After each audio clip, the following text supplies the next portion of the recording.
Welcome to the Inspired Riding Audio Summit. We're going to be talking about the benefits of intuition in the horse world. With me today is Jana Wagner. Jana works with both animals and people as an animal communicator, energy medicine therapist, and spiritual director. She works with all species of animals, including a raccoon and geckos. Jana has been an equestrian since the age of 8, when she took her first riding lesson.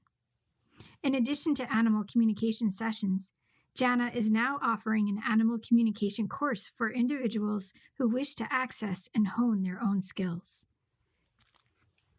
Jana, I'm so pleased that you're here today. Thank you so much. So let's get right to the questions. Jana, what do you love most about working with horses? I love all the things about working with horses, but my most favorite part of horses is literally the day-to-day care. There's just something about meticulously grooming and going over them and being in their space and sharing a space with them. And, sharing the energy and thinking about, what we put into their bodies and how we help them learn to use their bodies and how they help us learn to use our bodies. And the way that they're always asking us to kind of grow and build on everything that we know and everything that we, they really want us to keep learning.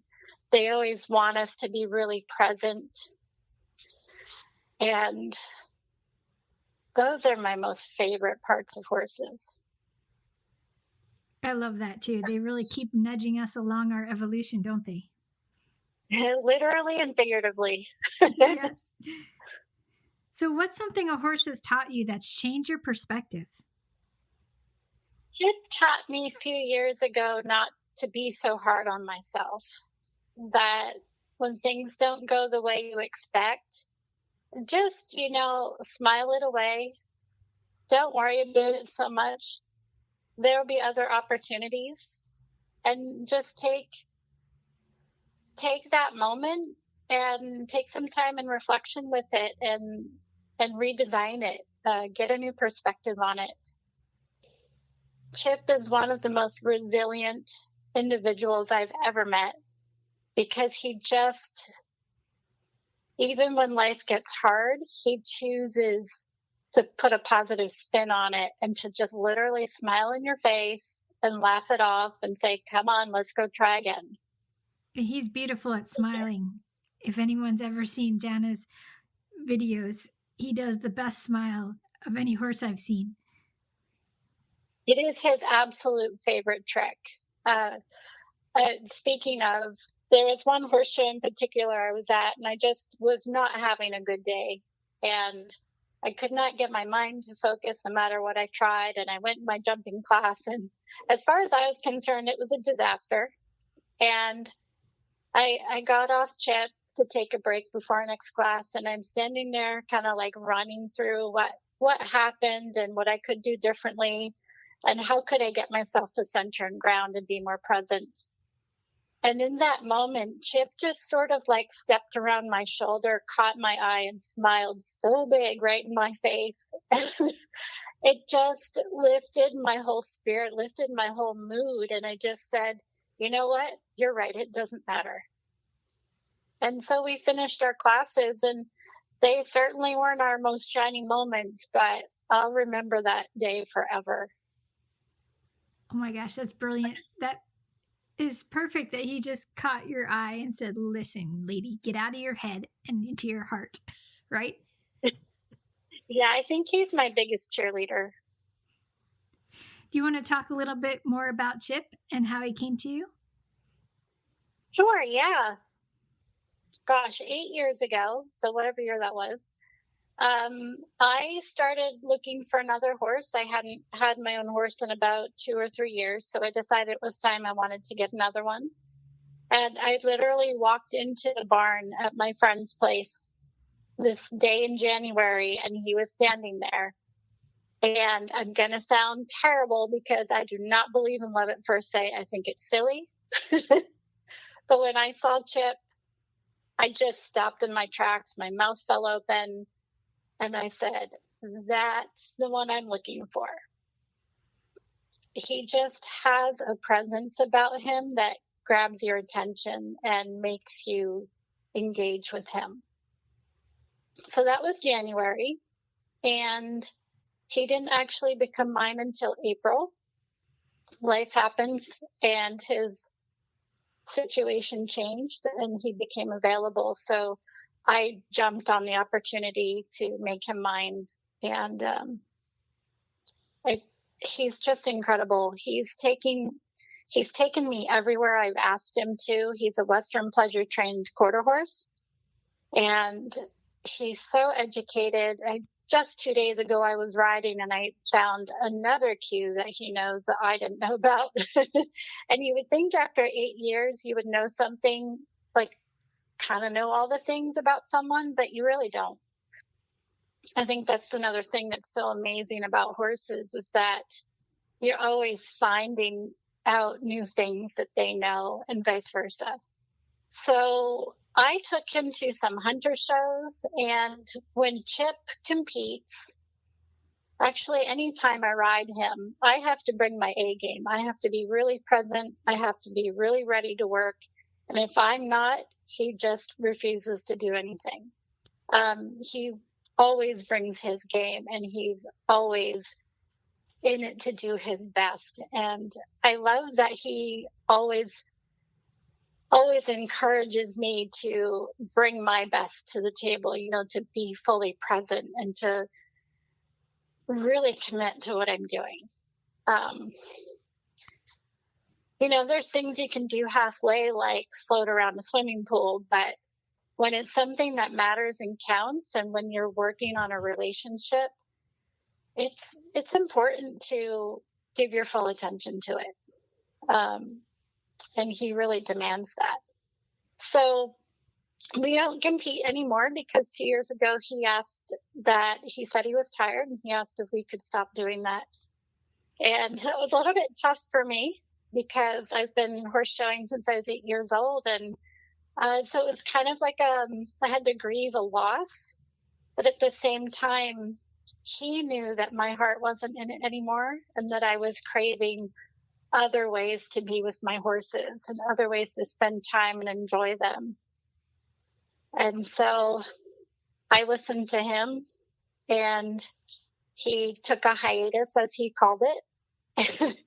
And pretty much, we do tricks and we spend time together. I love grooming my horses. He loves it too. And, we play meditations. We do all kinds of fun things. And on my Facebook page, if you happen to wander over there, Chip came up with this idea it's called Chip Chats. So we do a short 5 or so minute video where we ask Chip a question. So I ask him a question that someone has submitted, and I ask him in real time. And that's actually been really fun, because if I think about the question ahead of time and try to anticipate what I think he's going to share, it always ends up being something completely different and just absolutely beautiful. And he's brought me to tears so many times, because he's just got this deep, beautiful heart and mind. He just loves to share and help people. He loves people, which amazes me, because I think anytime you have an animal communication conversation, there's always the topic of, well, what happened in their past? How do they feel about what happened? Were they abused? So on, so on. And certainly I've had those conversations with Chip about the things that trigger him or upset him. But he always chooses, even with his difficult interactions with people, he always chooses to come back and smile and try again. He's just so wonderfully forgiving and just so loving. He's just like the perfect horse for you too, for all the things that you do. He's really incredible. He really is everything. The other reason I was able to accept stepping away from competing was because I still had a few horse show goals that I wanted to accomplish. And he took me so that we could do all of those things. And not only did we get to do them, but we excelled at each and every one of them. And it's just so amazing that these horses are so giving that all I did was ask because he knew how much it meant to me and he gave me everything.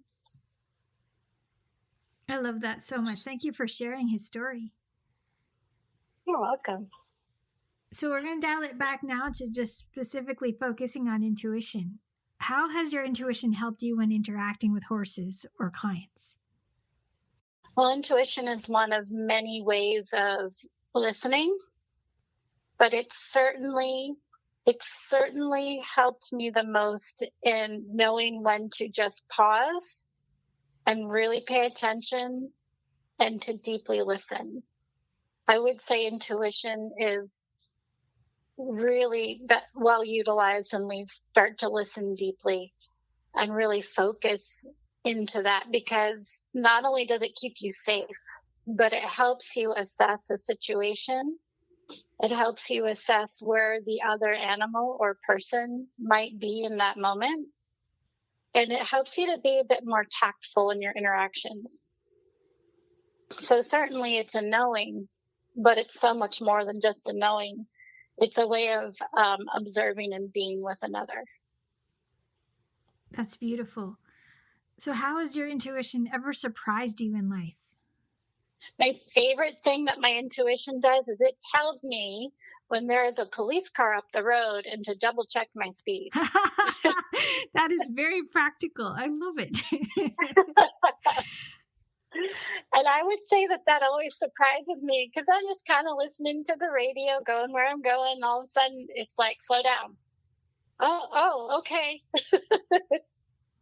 What's really funny, Jana, is there's an app that we use called Waze, and it actually has people ahead of you will warn people behind them that there is a police car. So you don't even need that app. You have it installed. That's true. I use Google Maps when I travel, and it always makes me laugh when I hear there's a speed trap ahead. That's priceless. Oh my gosh. So can you share a transformation story that occurred as a direct result of trusting your intuition, either with yourself, a horse, or another person you were helping? One of my favorites was an interaction with my dog, Toby, years ago. I had a job that allowed me a lot of time to be still. And Toby and I would go sit on the hill. I'd take my coffee and take Toby's ball and I'd throw it and we'd play. And we would sit up there for about an hour every day. And I got to wondering to Toby, how did people figure out what the weather was going to be before we had radar and television and apps on our phone? Like how did you survive? How'd you do that? And Toby began to walk me through a whole exercise on listening and really tuning into my senses and listening for the sounds between the sounds. And it was just the most incredible thing because my ears started to feel heavy as I started to, pull apart all the different sounds and like really focus in on each sound as I identified it and sat with it. And then he said, so now listen to the sound between the sounds. And if you've ever heard the sound of the universe or creation, whatever you like to call it, it's indescribable, but it's like the best piece of symphony music you've ever heard, if you have a favorite symphony. And when you move into that space, all of a sudden it's like you're just completely aware of everything. And you just know. So that really taps you into your intuition because you just really know where you are in space in that moment. And so then Toby said, okay, so what do you think the weather's going to do today? And I go, I think it's going to rain. And I started to say, but the app said, he goes, what do you think? I said, I think it's going to rain. He goes, cool. What time do you think it's going to do that? I said, probably about 10. And sure enough, 10 o'clock rolls around, it downpours for a little while and then moves on. And it was just the coolest thing. And from there, Toby has continued to lend his wisdom and his insights that informs the way that I work with clients and with their animals. And so it helps me really kind of sink in and listen on a deeper level so that what they need, I can help bring through so that I know it's more authentic to them. And sometimes a transformation can be as simple as hearing a shift in their voice where you know that whatever they're moving through or the stress they're moving through, they're starting to find some resolution and relaxation and, ultimately finding their joy. And what more could you ask for? Wow, that is phenomenal. I feel like I've already shifted into a different space just thinking about that. It's amazing how quickly it works, when we just, return to our senses. Oh, thank you for that. That's gorgeous. Jana, what lights you up and inspires you immensely in the horse world? I think what I love the most, I have worked in a lot of different aspects of the horse industry.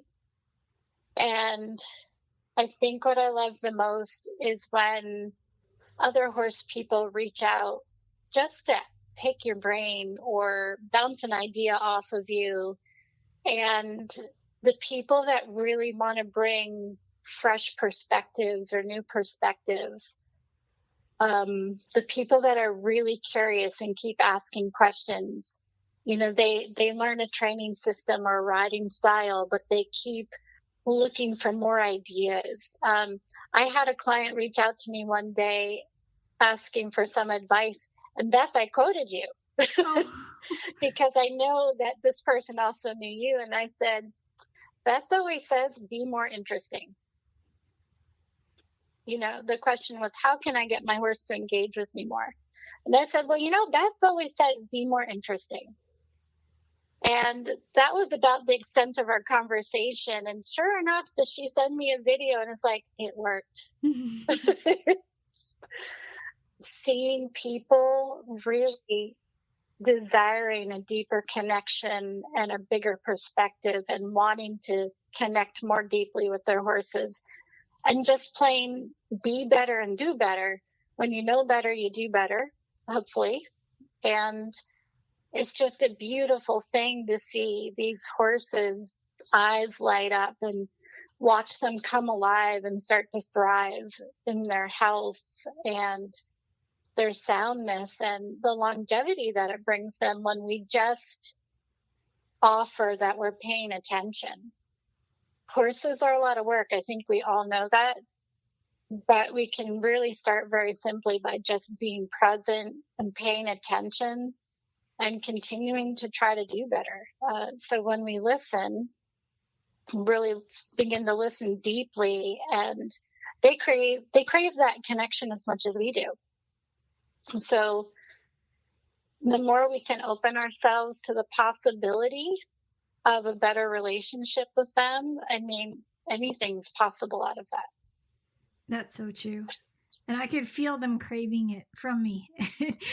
There are moments where I have to remind myself not to get too guilty about, having to do other things, because I can feel them looking at me through the window. Right?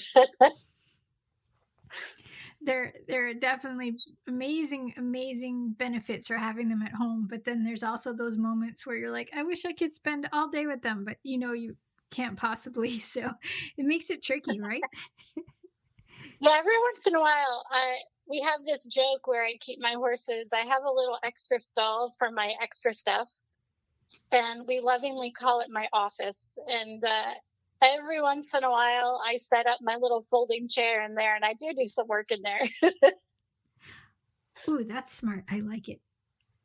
So, Jana, What's something you wish everyone would do when it comes to their horse time? Something I wish everyone would do, because this is something that I continuously practice and work on myself, is that when I get to the barn, I try to consciously stop, just stop, take a few deep breaths, look around, run through the list in my head of what I need to get done, and say, okay, cool. And you know this, I still work with that mentality of, as a barn worker and a barn manager for so long, that you have to get things done. So I really try hard to practice being present when I'm at the farm, when I'm doing my chores, and not just kind of letting my brain go idle and zip through everything. I'm trying to stay more present and aware. And it's actually pretty fun to have conversations with your horse while you're cleaning the stalls. And, you know, even though they're outside, they're not in the stall, but they come and they hang out with me. And I think anywhere in life, if you can just kind of stop and pause a moment, things don't have to be a rush. Even if you're running late, it doesn't have to be a rush. If you can just kind of ease into the flow, you'll be really amazed how the stress melts away and how quickly you can get things done. And you don't have to fight it. Oh gosh, I need to write that down to remind myself, you don't have to fight it. It just reminded me of when we, tap into the matrix and pluck the string for the best possible situation to transpire. When we do that, then we can literally calibrate ourselves and get ourselves into that flow state. I think that's beautiful. Yeah, absolutely. I love that. When we continue to align with what we need and how we need to show up in the world, it becomes so magical. And for those listening who have no idea what I'm talking about, I've created a meditation. It's called the Sprinkle of Fairy Dust. And within that meditation, you imagine that you have a string of light that's connected to every single string of light in the universe. So every living being has this string of light. Every situation has this string of light.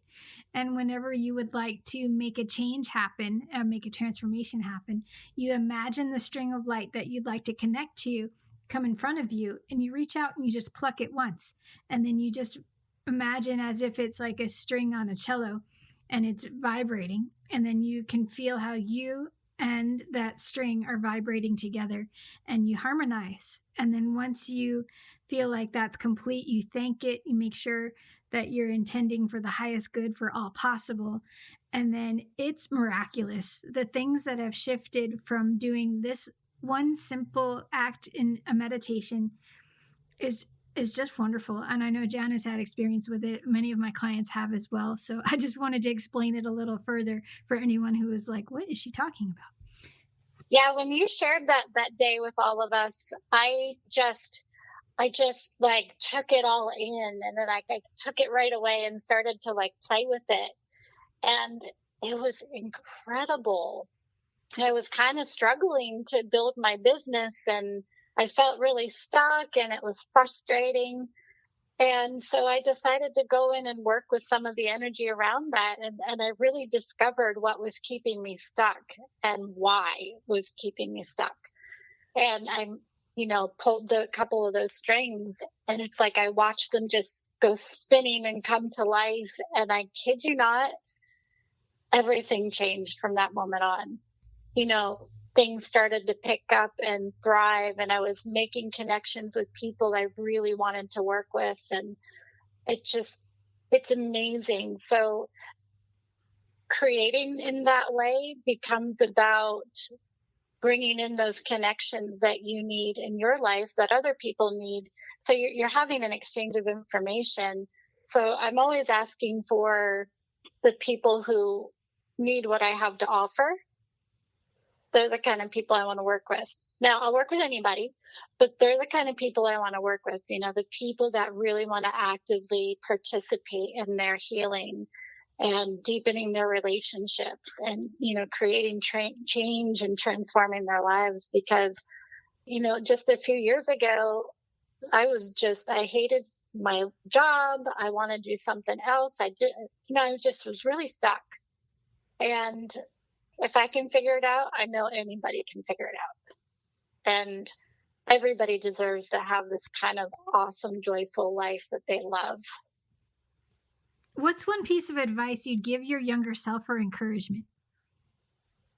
Remember that you're resourceful and ask more questions. Beautiful. Young Jana was very willing to accept defeat a lot and had trouble seeing the light at the end of the tunnel or what was possible. But young Jana always showed up and kept trying and kept working at it, never gave up. But I wish I would have asked more questions. Thank you for sharing that. So, Jana, what does the phrase, "May the horse be with you always," mean to you? It reminds me of the day that I met you, and you helped me turn so many things around. I've ridden my whole life, but I had 2 pretty serious injuries, not at the fault of my horse or another horse, but the fear of getting re-injured started to manifest in panic attacks and when I was riding. And I can accept stepping away from competing and that not being a part of my life anymore, but not sitting on a horse from time to time and going for a ride, I think it would end my life. So when I hear that, I'm reminded of when my prayer was answered. I needed somebody to help me because I have never been terrified to sit on a horse like I was. And there was Beth with all of her enthusiasm and support, and best of all, ideas and solutions that really work, that are easy to implement, that, enhanced my toolbox of tools I already had. And when I reflect on the time that I've known you and worked with you, it's just, I've almost completely changed how I spend my horse time, how I approach riding. I still get a little bit in trainer mode sometimes because I did that too, but it's helping me just shift out and listen even more actively and deeply. And it's built my awareness in such a beautiful way. And Chip and I had a really good thing going before, but now it's even better. That makes my heart so happy. So when I hear that, I'm reminded of that day Beth popped up and was like, "Hi, I'm Beth." And I remember thinking, "Oh, cool, new friend." Buckle up, Buttercup. Things are about to change. It's such an honor, Jana, to work with you and to know you and to learn from you as well. I've learned so much. So is there anything else that you'd like to share that I hadn't asked you yet? Just keep coming back, keep returning to your heart, keep returning to your deep listening, keep showing up in your authentic self, and be really present for your horses. Because when we practice that, our horses are so good at it, and they're so good at supporting us in it. And that will just trickle into all other areas of your life. And I promise you, your life's going to get really freaking cool. Oh, yes. I love it so much. I'm not saying anyone's had a crappy life, but it can be even better. Yeah, it's just like the quote in the second Wonder Woman movie where he says, "Life is good, but it could be better." That's what I was trying to say. Oh my goodness. Well, this was phenomenal. Thank you so much, Jana, for spending time here. And I really, truly hope everyone gets to listen to this and reach out to Jana if you want to learn more about animal communication sessions or take her course. So thanks again for being here. And as I always say, may the horse be with you always.